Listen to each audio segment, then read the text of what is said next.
नमस्कार, मी अमोल मोरे आणि आपण पाहत आहोत बीज डंका. आजचं आपलं विशेष बुलेटिन पैसा पुराण, जिथे आपण केवळ बातम्या पाहत नाही तर त्या बातम्यामागची अर्थव्यवस्था, त्याचे परिणाम आणि भविष्यातील दिशा समजून घेतो.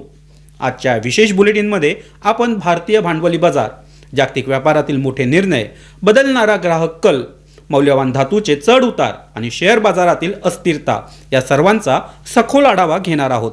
चला तर मग सुरुवात करूया अशा बातमीपासून जी भारतीय वित्तीय व्यवस्थेच्या भविष्यासाठी अत्यंत निर्णायक ठरू शकते. भारतीय भांडवली बाजारात गेल्या अनेक वर्षापासून चर्चेत असलेला नॅशनल स्टॉक एक्सचेंज म्हणजेच NSE चा IPO आता निर्णायक टप्प्यावर पोहोचला आहे. ही केवळ एक साधी लिस्टिंग नसून भारतीय वित्तीय व्यवस्थेच्या संरचनेत मोठा बदल घडवून आणणारी घटना ठरू शकते. NSE हा देशातील सर्वात मोठा आणि अत्यंत प्रभावशाली शेअर बाजार आहे. इक्विटी, डेरिव्हेटिव्ह आणि तांत्रिक प्रगतीच्या बाबतीत NSEने भारताला जागतिक पातळीवर वेगळी ओळख मिळवून दिली आहे. अशा संस्थेचे सार्वजनिक होणे म्हणजे गुंतवणूकदारांसाठी एक मोठी संधी आणि बाजारासाठी पारदर्शकतेचा नवा टप्पा ठरणार आहे. पण या IPOचा खरा फायदा कोणाला होणार आहे? हा प्रश्न विचारला तर उत्तर स्पष्ट आहे. सार्वजनिक क्षेत्रातील विमा कंपन्यांना. सध्या भारतीय आयुर्विमा महामंडळ म्हणजेच LIC तसेच 3 प्रमुख सहकारी जनरल इन्शुरन्स कंपन्या म्हणजेच national insurance company, oriental insurance company आणि युनायटेड इंडिया इन्शुरन्स कंपनी यांच्या ताब्यात NSE मधील मोठी हिस्सेदारी आहे. एकत्रितपणे पाहिलं तर या कंपन्यांकडे सुमारे 7.5 कोटी इतके शेअर्स आहेत. NSE ची संभाव्य लिस्टिंग जर 1500 प्रति शेअर्सच्या आसपास झाली तर या गुंतवणुकीचे मूल्य सुमारे 11,500 ते 12,000 कोटी इथपर्यंत जाऊ शकतं. हे आकडे केवळ आकडे नाहीत तर या कंपन्यांच्या आर्थिक पुनरुत्थानाची गुरुकिल्ली आहे. आर्थिक अडचणीत असलेल्या कंपन्यांना यासाठी मोठा दिलासा मिळणार आहे. सध्या सरकारी जनरल इन्शुरन्स कंपन्यांची आर्थिक स्थिती चिंताजनक आहे. विशेषतः त्यांच्या सॉल्व्हन्सी रेशिओ, जो कंपन्यांच्या दाव्याची परतफेड करण्याची क्षमता दर्शवतो, तो नियामक पातळीपेक्षा खूपच कमी आहे. नियमानुसार हा रेशिओ किमान 1.5 पट असणं आवश्यक आहे. मात्र national insurance company, oriental insurance आणि युनायटेड इंडिया इन्शुरन्स या कंपन्यांचे सॉल्व्हन्सी रेशिओ हा काही प्रकरणांमध्ये नकारात्मक पातळीवर गेले आहेत. याचा अर्थ काय तर या कंपन्यांकडे भविष्यातील दाव्यांची परतफेड करण्यासाठी आवश्यक तेवढे भांडवल उपलब्ध नाही. अशा परिस्थितीत NSE IPO मधून मिळणारा निधी म्हणजेच जीवनरेखा त्यांच्यासाठी ठरू शकते. तज्ज्ञांच्या मते या निधीमध्ये सॉल्व्हन्सी रेशिओमध्ये सुमारे 100 बेसिस पॉईंट्सपर्यंत सुधारणा होऊ शकते. म्हणजेच कंपन्यांची आर्थिक ताकद वाढेल आणि त्यांचा जोखीम स्तर देखील कमी होईल. पतमानांकन संस्था ICRAच्या एका अहवालानुसार या 3 सरकारी विमा कंपन्यांना नियामक निकष पूर्ण करण्यासाठी 15,200 ते 17,000 इतक्या कोटीची अतिरिक्त भांडवलाची गरज आहे. आजपर्यंत ही गरज मोठ्या प्रमाणात सरकार पूर्ण करत आले आहे. म्हणजेच करदात्यांच्या पैशातून या कंपन्यांना मदत केली जात होती. पण NSE IPOमुळे ही परिस्थिती बदलू शकते. जर या कंपन्यांना स्वतःच्या गुंतवणुकीतून मोठा निधी मिळाला तर सरकारवरील आर्थिक भार हा कमी होईल. यामुळे सरकार इतर पायाभूत प्रकल्पांवर आणि सामाजिक योजनेवर अधिक लक्ष केंद्रित करू शकते. या IPOची रचना आणि त्याचा बाजारावर परिणाम काय असू शकतो हे पाहूया. हा IPO मुख्यतः ऑफर फॉर सेल OFS या पद्धतीने होण्याची शक्यता आहे. याचा अर्थ NSE नवीन शेअर्स जारी करणार नाही तर विद्यमान भागधारक आपले शेअर्स विकतील. या प्रक्रियेत एकूण 20,000 कोटीपेक्षा अधिक निधी बाजारातून उभारला जाऊ शकतो. यामुळे काही महत्त्वाचे परिणाम होऊ शकतात. बाजारात मोठ्या प्रमाणात लिक्विडिटी येईल. गुंतवणूकदारांना उच्च दर्जाच्या कंपनीत गुंतवणूक करण्याची संधी मिळेल. भारतीय बाजाराची जागतिक प्रतिमा आणखी मजबूत होईल. NSE सारखी कंपनी, जी भारतातील सर्वात मोठ्या ट्रेडिंग प्लॅटफॉर्मपैकी एक आहे, तिच्यात गुंतवणूक करण्याची संधी ही गुंतवणूकदारांना क्वचितच मिळते. NSEचा व्यवसाय मॉडेल अत्यंत मजबूत आहे. स्थिर उत्पन्न, मोठा ग्राहक आधार, तांत्रिक नेतृत्व आणि बाजारातील वर्चस्व यामुळे दीर्घकालीन गुंतवणूकदारांसाठी हा IPO आकर्षक ठरू शकतो.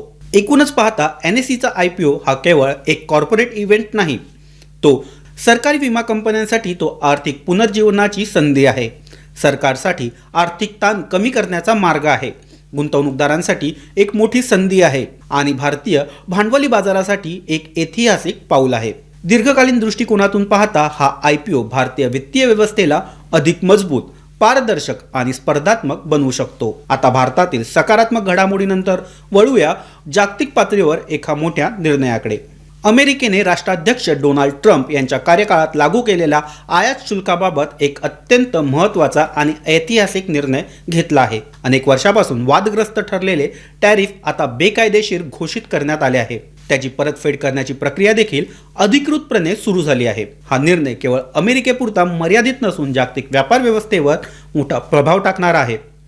विशेषतः भारतासारख्या निर्यात प्रधान देशासाठी ही घटना एक महत्त्वाची मानली जाते। 2018 ते 2020 दरम्यान ट्रम्प प्रशासनाने अमेरिका फर्स्ट या धोरणाअंतर्गत अनेक देशांवर अतिरिक्त आयात शुल्क लावले। या शुल्काचा उद्देश होता अमेरिकन उद्योगाचे संरक्षण, स्थानिक उत्पादन वाढवणे, व्यापाराची तूट कमी करणे। यासाठी राष्ट्रीय आपत्कालीन अधिकार म्हणजेच इमर्जन्सी पॉवर वापरून हे काही सेक्टर्सवर थेट शुल्क वाढवण्यात आले। मात्र या निर्णयामुळे अनेक आंतरराष्ट्रीय कंपन्यांना मोठा आर्थिक फटका बसला। अनेक अमेरिकन आयातदारांना देखील अतिरिक्त खर्च हा सहन करावा लागला। या शुल्काविरोधात अनेक कंपन्यांनी अमेरिकन न्यायालयात याचिका दाखल केली। दीर्घ सुनावणीनंतर न्यायालयाने स्पष्ट केले की या शुल्काची अंमलबजावणी कायदेशीर प्रक्रियेचे उल्लंघन करून करण्यात आली होती। यामुळे हे टॅरिफ बेकायदेशीर ठरले। या निर्णयानंतर अमेरिकन सरकारवर मोठा आर्थिक भार आला। अंदाजानुसार 166 अब्ज डॉलर म्हणजेच अंदाजे 13 लाख कोटी इतकी प्रचंड रक्कम आता परत करावी लागणार आहे। ही परतफेड सुमारे 3 लाखाहून अधिक आयातदारांना केली जाणार आहे। अमेरिकेच्या सीमा शुल्क विभागाने म्हणजेच कस्टम ऑथॉरिटीने यासाठी एक विशेष डिजिटल प्लॅटफॉर्म सुरू केला आहे। या प्रक्रियेमध्ये कंपन्यांना ठराविक कालावधीत व्यवहाराचे पुरावे सादर करावे लागतील, शुल्क भरल्याचे दस्तावेज दाखवावे लागतील, तपासणी आणि पडताळणी यावेळी केली जाईल। सुरुवातीच्या टप्प्यातच हजारो कंपन्यांनी अर्ज केले आहेत। तज्ज्ञांच्या मते ही प्रक्रिया पूर्ण होण्यासाठी 30 ते 90 दिवसाचा कालावधी हा लागू शकतो। काही गुंतागुंतीचे प्रकरणामध्ये यापेक्षा अधिक वेळ देखील लागू शकतो। या निर्णयातील सर्वात महत्त्वाची अट म्हणजे परतफेड फक्त त्याच कंपन्यांना मिळणार आहे ज्यांनी प्रत्यक्षात शुल्क भरले आहे। म्हणजेच इम्पोर्टर ऑफ रेकॉर्ड्स असलेल्या अमेरिकन कंपन्यांनाच प्राधान्य हे दिले जाईल। याचा अर्थ भारतीय निर्यातदारांना थेट आर्थिक फायदा मिळणार नाही। पण असे असले तरी जरी भारताला थेट फायदा मिळत नसला तरी अप्रत्यक्ष परिणाम अत्यंत सकारात्मक ठरू शकतात। याचं कारण आयातदारांना मोठी रक्कम परत मिळाल्यामुळे त्यांची खर्च करण्याची क्षमता ही वाढू शकते। ते भविष्यातील व्यवहारांमध्ये अधिक आक्रमकपणे खरेदी करू शकतात। तज्ज्ञांच्या अंदाजानुसार किमतीमध्ये 5 ते 15% इतकी घट ही होऊ शकते। ऑर्डर व्हॉल्यूममध्ये देखील 20% वाढ ही होऊ शकते। यामुळे भारतीय निर्यातदारांसाठी मोठ्या प्रमाणात नवीन संधी निर्माण होऊ शकतात। या बदलांचा सर्वाधिक फायदा हा खालील क्षेत्रांना होण्याची शक्यता आहे। यामध्ये वस्त्रोद्योग, टेक्सटाईल, अभियांत्रिकी उत्पादने, इंजिनिअरिंग गुड्स, रसायने, केमिकल्स आणि औषध निर्माण म्हणजेच फार्मा या क्षेत्रांमध्ये 15 ते 30% वाढ होण्याची शक्यता व्यक्त केली जात आहे। हा निर्णय केवळ परतफेडीपुरता मर्यादित नाही तर तो एक मोठा संकेत आहे। संरक्षण वादापासून मुक्त व्यापाराकडे झुकाव, आंतरराष्ट्रीय व्यापार नियमांचे पुनर्मूल्यांकन, कंपन्यांचा वाढता आत्मविश्वास। ट्रम्प यांच्या काळातील संरक्षणवादी धोरणाला हा मोठा धक्का मानला जात आहे। यामुळे भविष्यात व्यापार अधिक खुला होईल, स्पर्धा वाढेल आणि जागतिक अर्थव्यवस्थेला चालना मिळेल।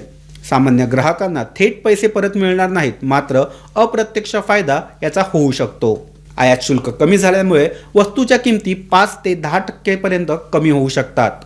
महागाई नियंत्रणात राहण्यास मदत मिळू शकते। एकूणच पाहता अमेरिकेचा हा निर्णय 166 अब्ज डॉलरची परतफेड, जागतिक व्यापार धोरणातील मोठा बदल, भारतासाठी अप्रत्यक्ष मोठी संधी आहे। भारतीय निर्यातदारांसाठी ही थेट कॅश गेन नसली तरी दीर्घकालीन व्यापार वाढ, स्पर्धात्मकता वाढ आणि नवीन बाजार संधी यासाठी हा निर्णय अत्यंत महत्त्वाचा आहे। आता जागतिक व्यापारातील या बदलानंतर पाहूया ग्राहकांच्या बदलत्या सवयीमुळे निर्माण झालेला एक वेगळाच ट्रेंड। जगभर मंदी आणि खर्चावर ताण असताना भारतात मात्र प्रीमियम मद्य विक्रीत मोठी वाढ ही होत आहे। 2025 मध्ये या सेगमेंटमध्ये 9% अधिक वाढ झाली आहे, तर मूल्याच्या दृष्टीने 12% अधिक वाढ ही नोंदवली गेली। यामागे मुख्य कारण म्हणजे बदललेली ग्राहक मानसिकता।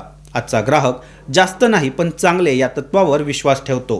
तरुण पिढी कमी प्रमाणात पण उच्च दर्जाचे मद्य पसंत करते। भारतामध्ये सध्या सुमारे 15 कोटी ग्राहक प्रीमियम मद्य खरेदी करण्यास सक्षम आहेत.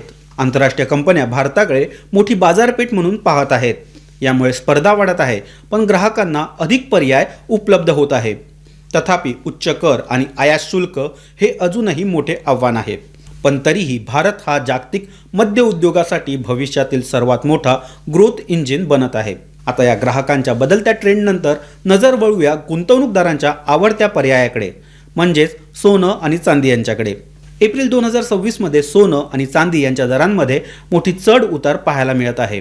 MCX वर आज सोनं 1,53,000 प्रति 10 ग्रॅमच्या खाली आले, तर चांदी 2,52,000च्या आसपास व्यवहार करत आहे. या घसरणीमागे अनेक जागतिक कारणे आहेत. डॉलर मजबूत होणं, व्याजदर वाढीची शक्यता आणि पश्चिम आशियातील तणाव. कॉमेक्सवर आज सोनं $4,800 प्रति औंसच्या आसपास आहे. भारतात आयातीत अडथळेही निर्माण झाले आहेत, ज्यामुळे पुरवठा कमी होऊ शकतो. अल्पकालीन दृष्टीने अस्थिरता कायम राहण्याची शक्यता आहे, पण ग्राहकासाठी ही खरेदीची सुवर्णसंधी ठरू शकते. आता शेवटी पाहूया भारतीय शेअर बाजाराचा आजचा चेहरा. 21 एप्रिल 2026 रोजी बाजाराने मिश्र संकेत दिले. सेन्सेक्स 78,520च्या आसपास, तर निफ्टी 24,360च्या वर व्यवहार करत आहे. PSU बँक, मीडिया आणि ऊर्जा क्षेत्रांनी बाजाराला आधार दिला, तर IT आणि रिॲलिटी क्षेत्रावरती दबाव हा पाहायला मिळाला. मिड कॅप आणि स्मॉल कॅप शेअर्समध्ये देखील घसरण पाहायला मिळाली. FII विक्री, डॉलरची मजबूती आणि कच्च्या तेलाच्या किमती हे प्रमुख घटक आज कारणीभूत ठरले. एकूणच पाहता आजचा आर्थिक पट खूपच गतिमान आहे. एका बाजूला NSE IPO सारख्या संधी आहेत, तर दुसऱ्या बाजूला जागतिक अनिश्चितता आहे. ग्राहक बदलत आहे, बाजार बदलत आहे आणि संधी देखील बदलत आहे. या सर्व बदलांमागे एक गोष्ट महत्त्वाची आहे, माहिती आणि योग्य निर्णय. म्हणूनच बीज डंका तुमच्यासाठी घेऊन येतो असे सखोल आणि विश्वासार्ह अपडेट. आजचं हे विशेष बुलेटिन तुम्हाला कसं वाटलं हे आम्हाला नक्की कळवा. व्हिडिओला लाईक करा, मित्रांसोबत शेअर करा आणि चॅनलला सबस्क्राईब करायला विसरू नका. अशाच महत्त्वाच्या अपडेट्ससह आम्ही पुन्हा भेटू. तोपर्यंत धन्यवाद.